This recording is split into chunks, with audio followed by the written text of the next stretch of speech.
A new bombshell report confirms what many have believed and been saying about the lockdowns, Big Pharma, and Dr. Fauci. President Trump has just completed the best week of his presidency, and even CNN can't stop singing his praises. Plus, the mayoral candidate of New York doubles down that white Americans will be singled out and taxed at a higher rate in order to pay for his socialist agenda if he is elected. And Governor Gavin Newsome sues Fox News for $787 million before he retires and gets out of politics. Thank you so much for liking and sharing these videos. It really helps me out. So thank you so much. Well, first up on the agenda, we have the new mayoral candidate of New York, Zohran Mamdani, someone who's been here for less than 10 years.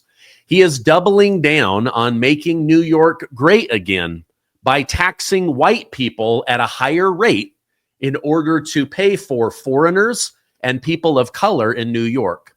The city of New York is now 30% foreign born. So making these pie-in-the-sky promises of free stuff from America while forcing white Americans to pay higher taxes is what he's hoping will be the message that resonates and puts him in office, kicking Eric Adams out. Scott Jennings of CNN was allowed to be honest about President Trump and all of his success. It was a great video clip. So let me put that up on the screen and let's listen to this together. Donald Trump just going crazy in terms of executive orders. He can issue an executive order today and will likely. He said so today. And he knows that the lower courts cannot carte blanche stop him, which hugely increases the power of the executive. Yeah, look, this is a great week for him, not just because of this ruling, but earlier in the week, the Supreme Court handed him the ruling on being able to deport illegal immigrants to third-party countries, essentially. So he's on a little bit of a winning streak in the courts right now. And you know what a lot of Republicans are saying is, nope, we're not tired of winning yet. This happened. The stock market's at a record high. He brokered the ceasefire in the 12-day war.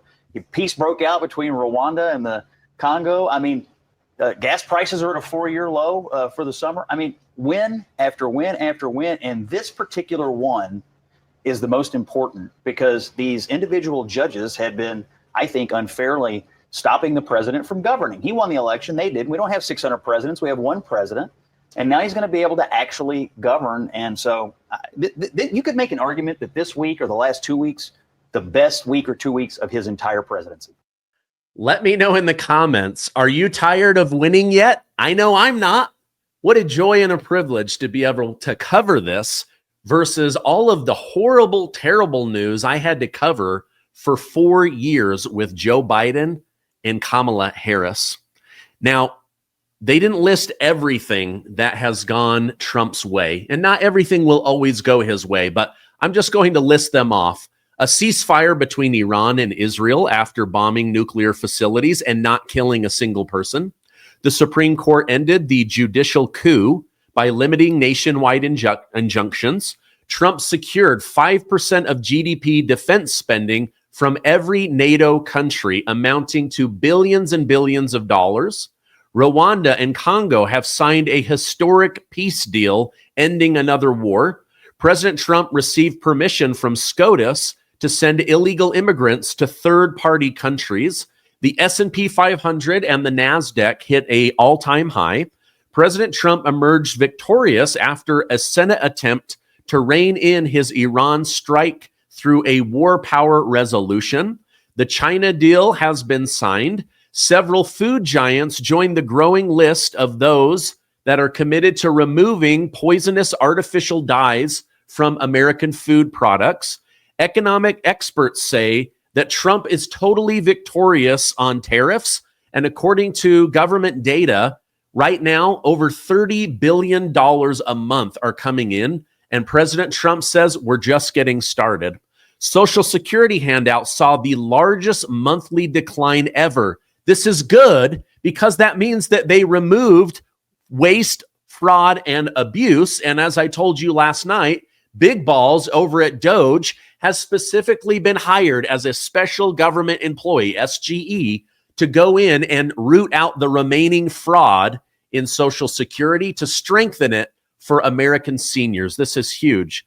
General Electric announced that they're moving their manufacturing from China back to Kentucky in the United States.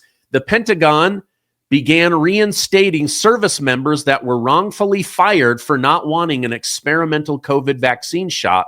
The DEI president of the University of Virginia resigned after President Trump applied pressure. It has been an incredible week for MAGA and President Trump. Let me know in the comments, are you tired of winning? I know I'm not. Let me know. Write Trump if you're proud that you voted for President Trump and if you believe that he is making America safe again.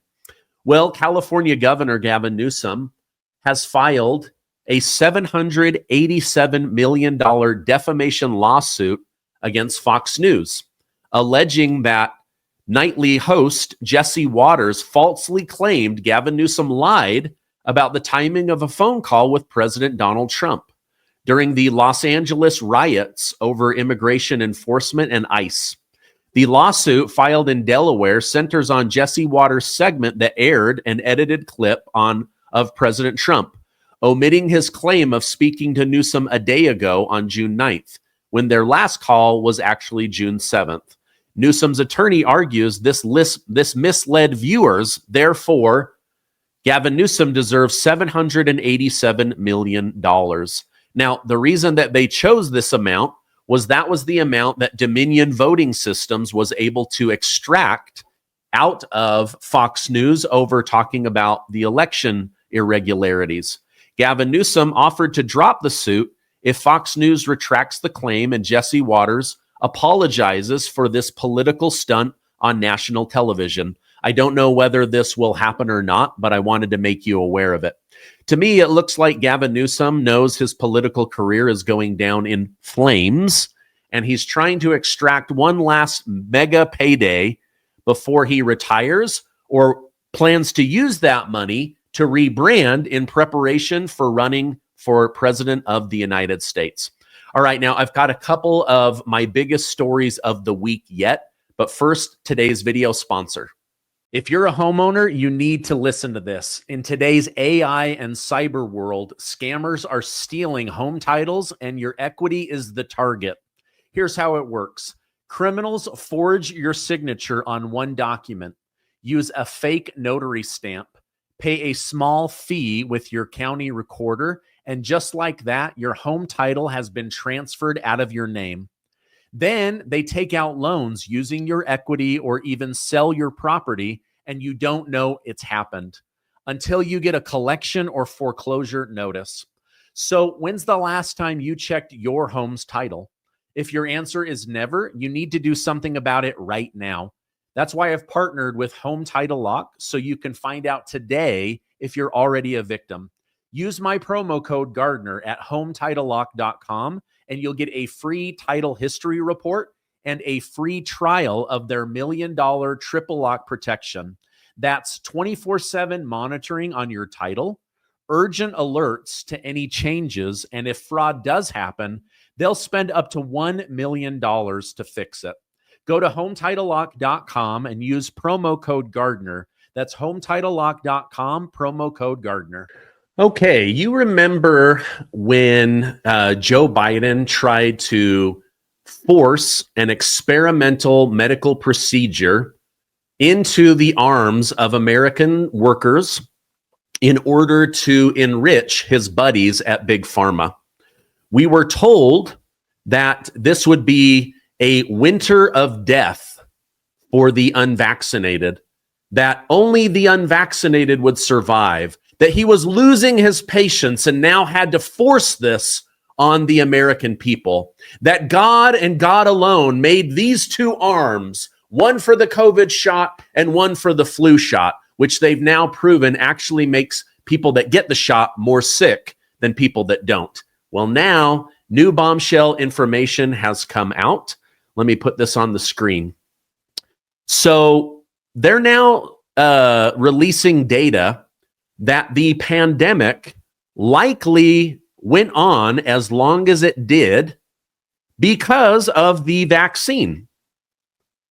What they are saying is that they tested 1,500 people and monitored them.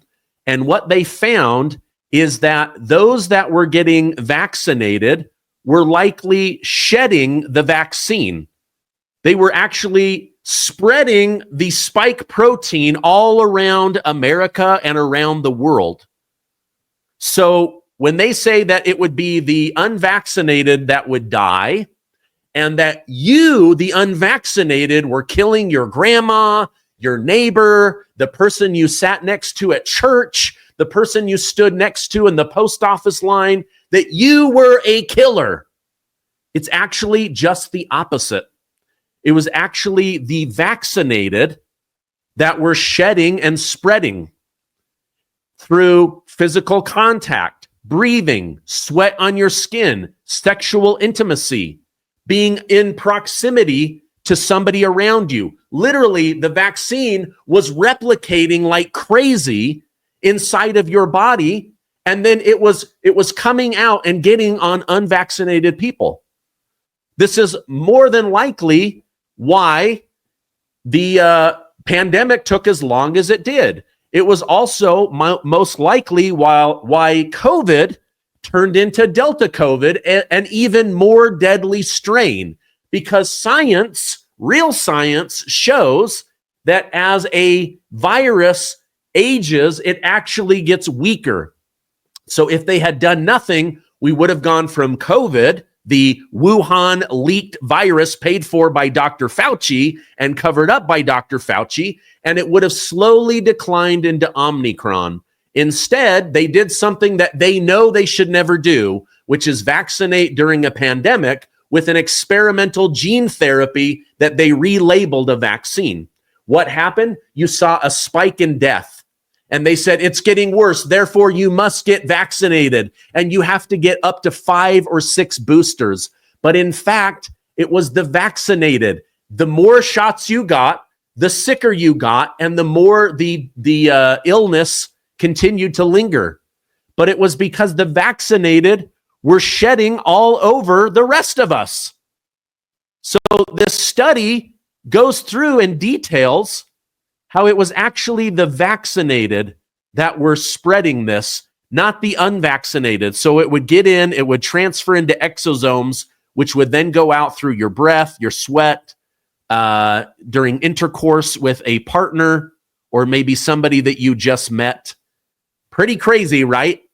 So it wasn't a winter of death for the unvaccinated. It was actually the vaccinated were shedding all over everyone else. Now, I don't want you to use this information to make family and friends and coworkers feel bad, but you could share it with them and say, hey, listen, you shamed me for not wanting to get an experimental medical procedure, and it turns out that the vaccinated were the ones that were spreading it all over the place.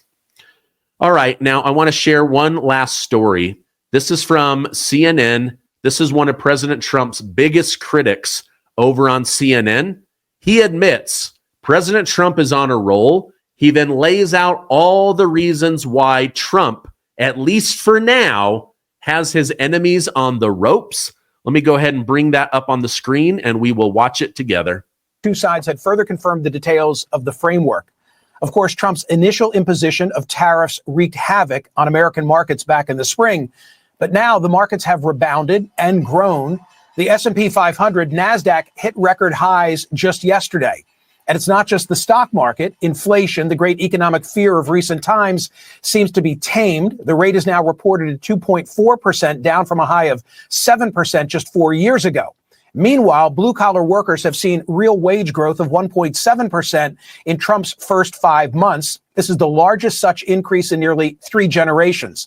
Notwithstanding its impact on our national debt, there's also hope among some that Trump's big, beautiful bill will give further financial relief to blue-collar workers, as well as create incentives to build more factories in the U.S. Some already see this happening. For instance, General Electric has just announced that it'll invest almost $500 million in moving production of washing machines from China to Kentucky.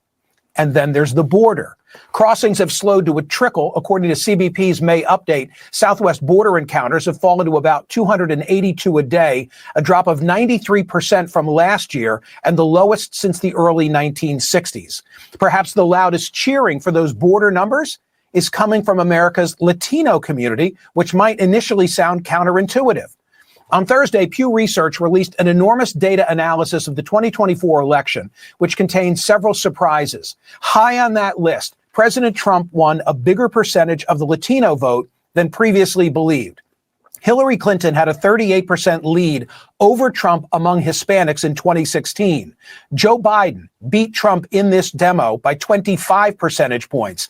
Kamala Harris's margin among these same voters over Trump, just 3 points. Even more surprising, perhaps, Pew Research concludes that if everyone had voted in 2024, contrary to the widely held belief that higher turnout helps Democrats, Trump would still have won. The data show 44% of non-voters said that they would have gone for Trump compared to 40% of non-voters who would have gone for Harris. So if more had voted, his margin would have grown. Yesterday came a huge decision from the Supreme Court. The High Court declared that federal district judges exceeded their authority when issuing nationwide injunctions against Trump's executive order on birthright citizenship. This will, of course, strengthen executive power both for Trump and for his successors.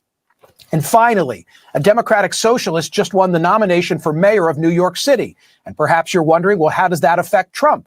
It gives him the perfect foil, someone to play off in future political battles. This morning's New York Post references campaign literature for Zohran Mamdani, which advocates for increased taxation for, quote, richer and whiter neighborhoods. Just imagine what Trump will do with that. Winning became a punchline that Trump's opponents used to lampoon him in his first administration. He was a political novice then, surrounded by a team with which he was unfamiliar, and he was probably as surprised as the rest of us were that he won the election. This time is different. This time he came with a plan and a cabinet with senior advisors comprised of loyalists all well known to the president. And recently he's exhibited a more layered approach to governing on both the domestic and international front, no longer solely guided by winning each day's news cycle. By any objective measure, President Trump has his opponents on the run. Oh, isn't that amazing? It's like he said last week, I went from the hunted to the hunter. Everything has changed. And I love that part where he said, Pew data polling now shows that even if more people had voted, Trump would have only won by even more votes and even more popularity.